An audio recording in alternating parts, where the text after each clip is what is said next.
جیسے ہی سبز گنبد نظر آئے گا، بندگی کا قرینہ بدل جائے گا۔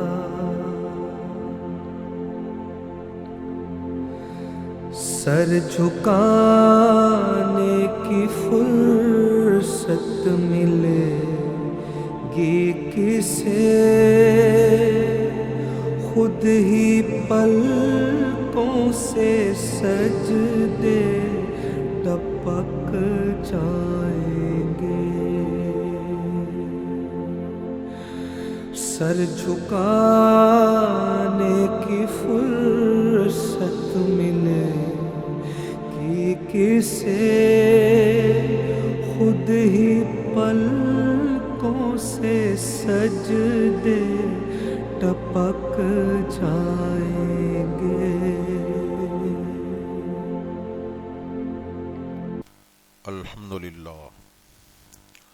الحمدللہ رب العالمین، والعاقبۃ للمتقین، والصلاة والسلام علی من کان نبیا وآدم بین الماء والطین، وعلی آلہ واصحابہ اجمعین، اما بعد، فاعوذ باللہ من الشیطان الرجیم، بسم اللہ الرحمن الرحیم۔ قال فإنها محرمة عليهم 40 سنة يتيهون في الأرض فلا تعص على القوم الفاسقين۔ صدق الله العظيم وصدق رسوله النبي الكريم، ونحن على ذلك لمن الشاهدين والشاكرين، والحمد لله رب العالمين۔ ان اللہ وملائکتہ یصلون علی النبی، یا ایھا الذین آمنوا صلوا علیہ وسلموا تسلیما۔ اللہم صل علی سیدنا مولانا محمد معدن الجود والکرم، منبع العلم والحلم والحکم، وآلہ الکرام وابنہ الکریم وامتہ الکریمۃ، یا کرم الاکرمین، وبارک وسلم صلاۃ تبقی و تدوم بدوام الملک الحی القیوم۔ ابھی خطبہ کے بعد رب العالمین جل جلالہ کے مقدس کلام قرآن مجید کی سورہ مائدہ کی ایک آیت کریمہ آپ حضرات کے سامنے تلاوت کی۔ اس آیت مقدسہ میں اللہ تبارک و تعالی ارشاد فرماتا ہے، قال فإنها محرمة علیہم 40 سنہ، یعنی اللہ تبارک و تعالی نے ارشاد فرمایا کہ یہ سرزمین ان پر 40 سال تک کے لیے حرام ہے۔ یتیہون فی الارض، اس زمین میں بھٹکتے رہیں گے۔ فلا تعص علی القوم الفاسقین، تو آپ فاسق قوم پر غم اور رنج مت کھائیے۔ یہ تو آیت کریمہ کا ترجمہ، اس کا بھاشنتر ہو گیا۔ اس آیت کریمہ کی تفسیر میں علماء تفاسیر بیان فرماتے ہیں کہ بنی اسرائیل اگلے زمانے کی ایک بہت بڑی قوم گزری ہے۔ قرآن مجید میں جگہ جگہ بنی اسرائیل کا تذکرہ آیا ہے، بلکہ پہلے پارے ہی سے قرآن مجید میں بنی اسرائیل کا تذکرہ شروع ہو جاتا ہے۔ بنی اسرائیل کے بارے میں آتا ہے کہ بنی اسرائیل کا پہلے اصلی وطن تھا ملک شام، ملک سیریا۔ ملک شام میں بنی اسرائیل بڑی خوشحالی کی، سکون و چین کے ساتھ زندگی بسر کر رہے تھے۔ بعد میں جب اللہ تبارک و تعالیٰ نے اپنے مقدس پیغمبر حضرت یوسف علیہ الصلوۃ والسلام کو ملک مصر یعنی ملک ایجپٹ کی وزارت عطا فرمائی اور حضرت یوسف علیہ الصلوۃ والسلام ملک مصر کے وزیر اعظم بن گئے اور آپ کو ملک مصر کے خزانے آپ کے ہاتھوں میں آ گئے. تو حضرت یوسف علیہ الصلوۃ والسلام نے اپنی قوم بنی اسرائیل کو ملک شام سے ملک ایجپٹ میں بلا لیا کہ بھئی یہاں اللہ تبارک و تعالیٰ نے مجھے نعمتوں سے نوازا, میں ملک مصر کا وزیر اعظم بن گیا ہوں, سارے شاہی خزانے جو ہیں ان کی کنجیاں میرے ہاتھوں میں, تمام کے تمام ہجرت کر کے یہاں ملک مصر میں ایجپٹ میں چلے آؤ. چنانچہ بنی اسرائیل نے ہجرت کی اور وہ لوگ جو ہے ملک مصر میں آ گئے. یہاں حضرت یوسف علیہ الصلوۃ والسلام نے ان کے لیے شاندار مکانات تعمیر کروا دی, بہترین محلات بنا دی. اب بنی اسرائیل جو ہے ان کا وطن جو ہے بجائے ملک شام کے ملک مصر بن گیا, ایجپٹ بن گیا. اچھا, اب قرآن مجید کے تفاسیر میں آتا ہے کہ بنی اسرائیل جب ہجرت کر کے ملک مصر میں آئے تھے تب یہ حضرت یوسف علیہ الصلوۃ والسلام سمیت 12 بھائی تھے. ایک حضرت یوسف علیہ الصلوۃ والسلام, دوسرے ان کے 11 بھائی. یوسف علیہ الصلوۃ والسلام کے سمیت 12 بھائی, مگر سبحان اللہ آگے چل کر اللہ تبارک و تعالیٰ نے ان 12 بھائیوں کی اولاد میں وہ برکتیں عطا فرمائی کہ تاریخ بتاتی ہے کہ حضرت موسیٰ علیہ الصلوۃ والسلام کا زمانہ آنے تک بنی اسرائیل 12 بھائیوں میں سے 6 لاکھ کی تعداد میں ہو گئے. 6 لاکھ, دنگ رہ جائیں گے آپ. صدیاں بیت گئیں مگر 12 بھائیوں کی اولاد میں اتنی برکتیں ہوئی کہ 6 لاکھ ہو گئے. بس یہ 12 بھائی کی اولاد, ان کو بنی اسرائیل کہتے ہیں. قرآن مجید میں جگہ جگہ جو بنی اسرائیل کا تذکرہ آتا ہے یہی حضرت یوسف علیہ الصلوۃ والسلام سمیت آپ کے 12 بھائی. یہ سب کے سب اللہ کے مقدس پیغمبر حضرت یعقوب علیہ الصلوۃ والسلام کے بیٹے تھے. گویا یہ حضرت یعقوب علیہ الصلوۃ والسلام کی ساری اولاد یہ بنی اسرائیل کہی جاتی. اچھا, بنی اسرائیل اب اپنا اصلی وطن چھوڑ کر ملک مصر میں آ گئے. اب یہاں خوشحالی کی زندگی بسر کر رہے ہیں. حضرت یوسف علیہ الصلوۃ والسلام ملک مصر کے وزیر اعظم ہیں اور پورے ملک مصر کی پرجا جو ہے وہ بنی اسرائیل کو عزت و احترام کی نگاہوں سے دیکھتی ہے کہ ہمارے وزیر اعظم کے بھائی ہیں, ہمارے وزیر اعظم کی قوم ہے. کچھ سالوں تک تو معاملہ صحیح چلتا رہا. حضرت یوسف علیہ الصلوۃ والسلام کا وصال ہوا, بنی اسرائیل کی چند نسلیں آگے بڑھی, مگر آگے معاملہ یہ ہوا کہ بنی اسرائیل میں بدعمالیاں پھیلی.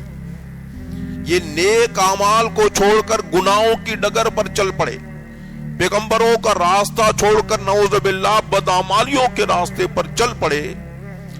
تو بنی اسرائیل پر عذاب ہی آیا کہ ملک مصر کی جو پرجا تھی وہ ان سے نفرت کرنے لگی. اس کی وجہ یہ تھی کہ ملک مصر کے لوگ سوچنے لگے بھائی آئے تھے تو 12 بھائی تھے, اب ان کی تعداد بڑھتی چلی جا رہی ہے, یہ بس بڑھتے ہی جا رہے ہیں. کہیں ایسا نہ ہو کہ اتنے بڑھ جائیں کہ یہ بہومتی میں ہو جائیں, ہم لگومتی میں ہو جائیں.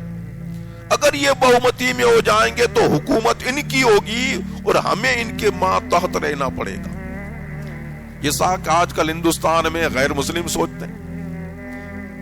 کبھی مسلمان ابھی لگومتی میں ہیں, ان کی اولاد بڑھتی چلی جا رہی ہے, وہ تعداد بڑھے گی تو ایک زمانہ آئے گا کہ یہ بہومتی میں ہو جائیں گے, ہم لگومتی میں ہو جائیں گے, پھر کیا ہوگا, ان کی اکثریت ہوگی, ان کی حکومت ہوگی.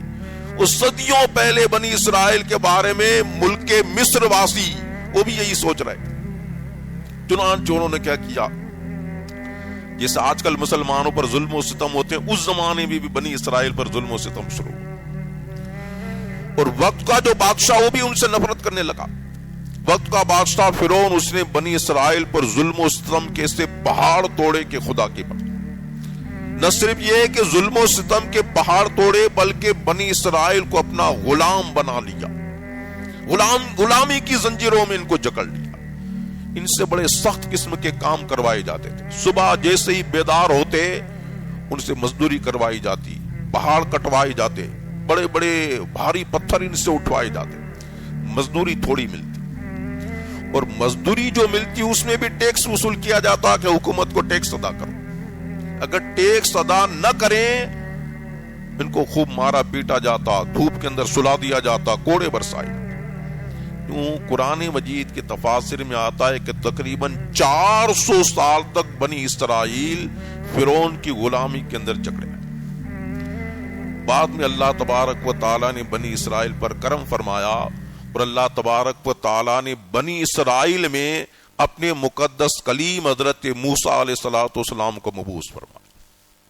حضرت موسیٰ تشریف لائے. حضرت موسیٰ بڑے انقلابی پیغمبر، کرانتی کاری پیغمبر.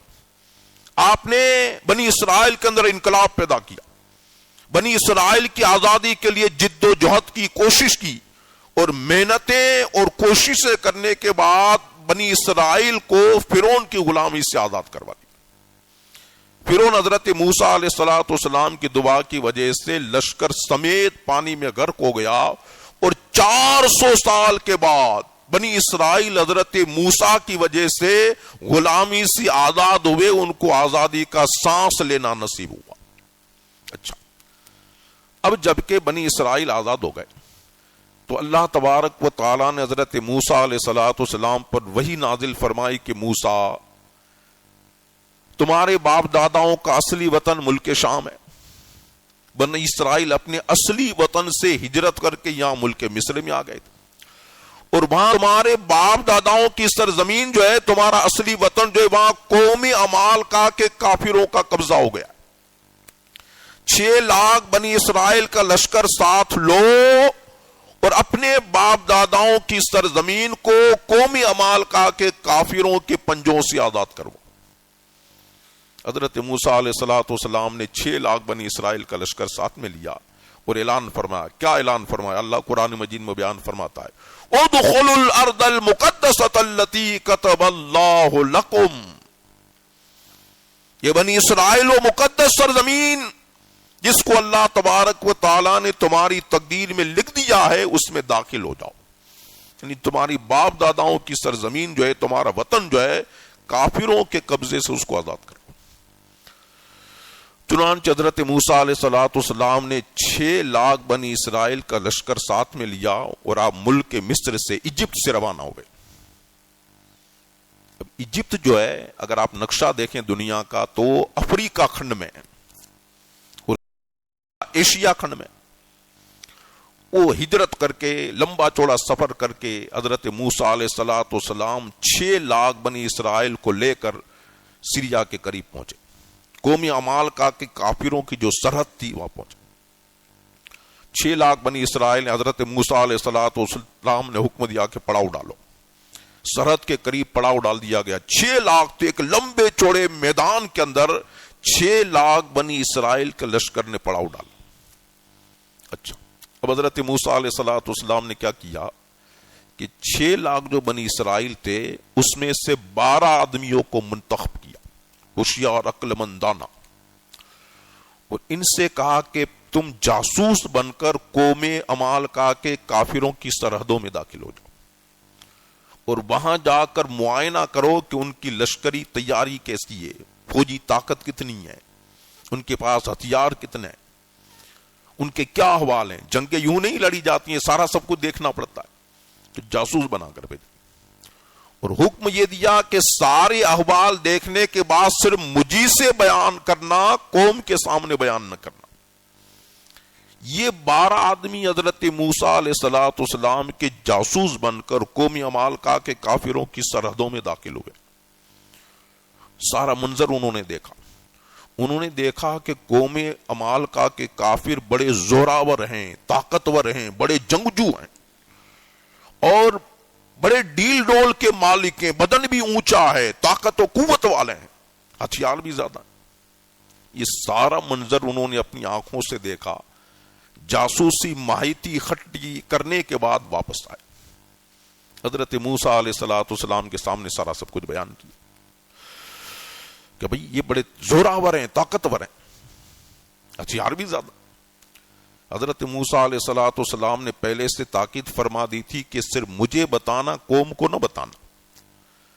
تو صرف 2 آدمی جو کہ حضرت موسیٰ علیہ السلام کے خاص خلیفہ تھے، ایک حضرت یوشع بن نون علیہ السلام دوسرے کالب بن یکن، حضرت موسیٰ کے خاص خلیفہ، انہوں نے تو حضرت موسیٰ کے اس فرمان پر عمل کیا، مگر باقی 10 جو آدمی تھے، 10 جاسوس، ان کے سینے میں قوم عمالقہ کے کافروں کا ایسا خوف سوار ہوا کہ انہوں نے قوم کو جا کر سارا بیان کر دیا کہ بھئی یہ حضرت موسیٰ علیہ السلام ہم سے کہہ رہے ہیں کہ قوم عمالقہ کے کافروں کے ساتھ جنگ کرو، جہاد کرو، رے بڑے زوراور ہیں، طاقتور ہیں، جبارین ہیں، طاقت و قوت والے ہیں، ہم ان سے مقابلہ نہیں کر سکیں گے۔ اور قوم پر قوم عمالقہ کے کافروں کی ایسی ہیبت سوار ہوئی، ایسا خوف سوار ہوا کہ سب کے سب بزدل بن گئے، کہنے لگے اللہ کے نبی ہم جہاد نہیں کریں گے، ہم جو ہے قوم عمالقہ کے ساتھ جنگ نہیں کریں گے۔ حضرت موسیٰ علیہ السلام نے ارشاد فرمایا اللہ کے بندوں میں اللہ کا پیغمبر تمہارے ساتھ ہوں، اللہ کا نبی ہوں، اللہ تبارک و تعالیٰ نے مجھے فتح و نصرت کا وعدہ فرمایا کہ اللہ کے نام پر بھروسہ کرو، اللہ کی ذات پر توکل کرو، جہاد کرو، اللہ تبارک و تعالیٰ تمہیں فتح و نصرت عطا فرمائے گا۔ مگر انہوں نے کہا کہ نہیں، ہم جنگ نہیں کریں گے، او قوم عمالقہ کے کافر جبارین ہیں، زوراور ہیں، طاقت و قوت والے، ہم تو یہیں بیٹھے ہیں۔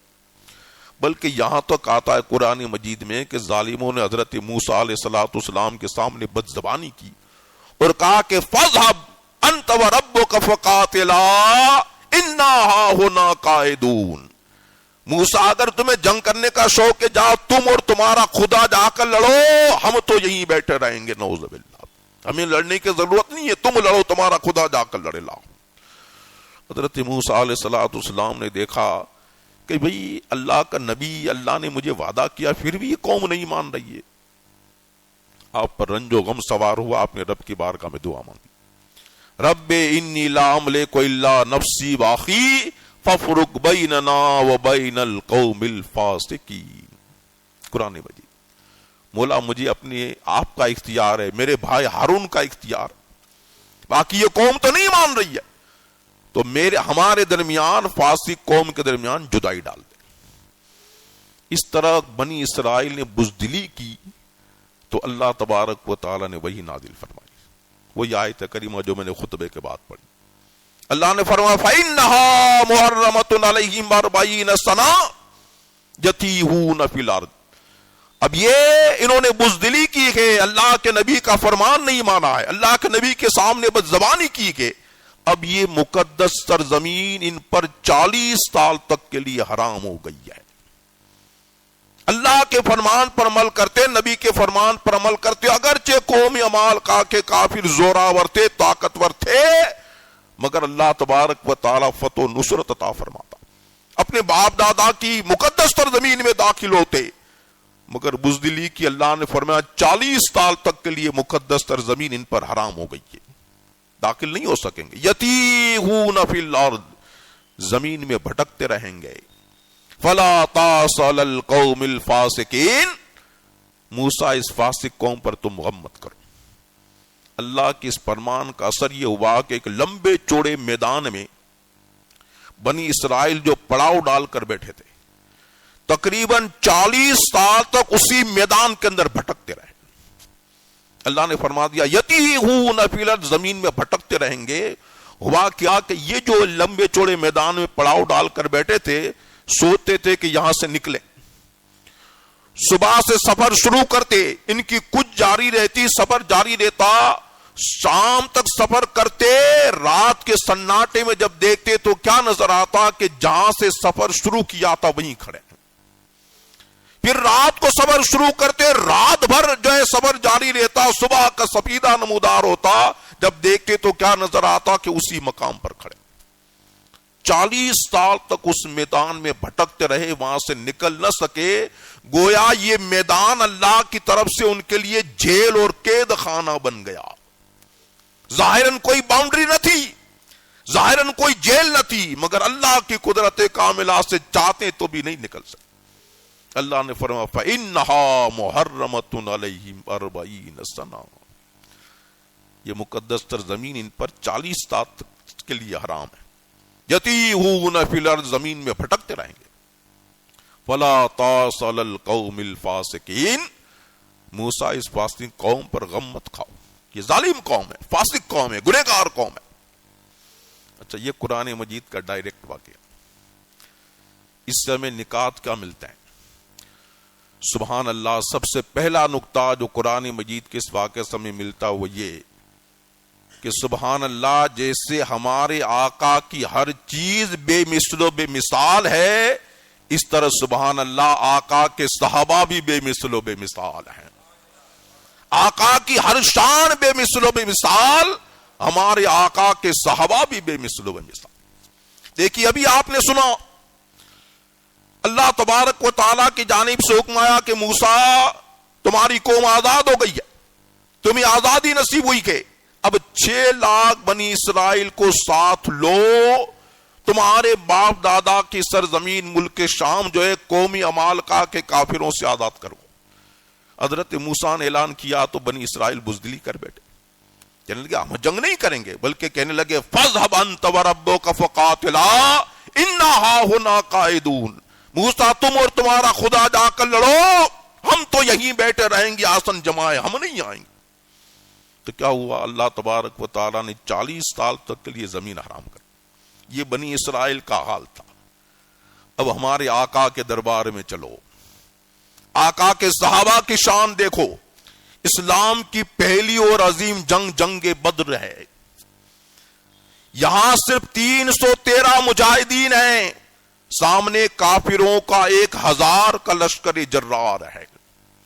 یہاں صحابہ کرام کا حال یہ کہ مکمل طور پر ہتھیار بھی نہیں ہیں، وہاں حال یہ ہے کہ ہر سپاہی کے پاس ڈبل ہتھیار موجود ہیں۔ یہاں حال یہ ہے کہ فوجی راشن نہیں گے، روزانہ صحابہ کرام کھجوریں کھا کھا کر گزارا کر رہے ہیں۔ ادھر فوجی راشن کا حال یہ کہ روزانہ 10 اونٹ ذبح کیے جا رہے ہیں، گوشت کھلایا جا رہا ہے میدان بدر کے اندر۔ یہاں صرف اللہ پر بھروسہ آگے، وہاں حال یہ کہ دل بہلانے کے لیے مکہ سے باقاعدہ ڈانس کرنے والی ناچنے والی لونڈیاں لے کر آئے ہیں۔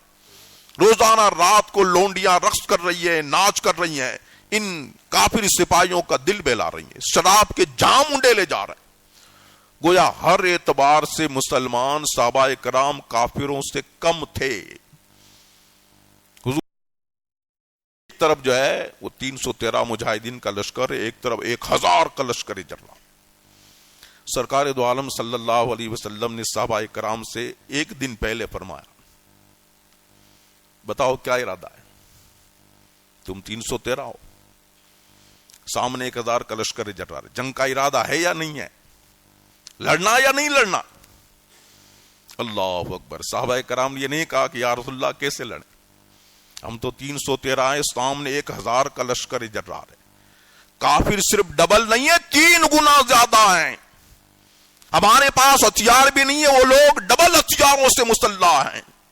ہمارے پاس فوجی راشن بھی نہیں ہے، اور وہ لوگ روزانہ اونٹ کے گوشت کی جو ہے میزبانیاں اڑا رہے ہیں۔ آقا کس طرح جنگ لڑیں گے؟ نہیں، صحابہ کرام نے نہیں کہا کہ آقا جو حکم دو ہم آپ کے حکم پر عمل کرنے کے لیے تیار ہیں، بلکہ ایک صحابی نے کہا کہ یا رسول اللہ یہ کفار مکہ کیا چیز ہیں، اگر آپ ہمیں حکم دیں گے تو آپ کے حکم پر ہم سمندر کے اندر بھی چھلانگ لگا دیں گے۔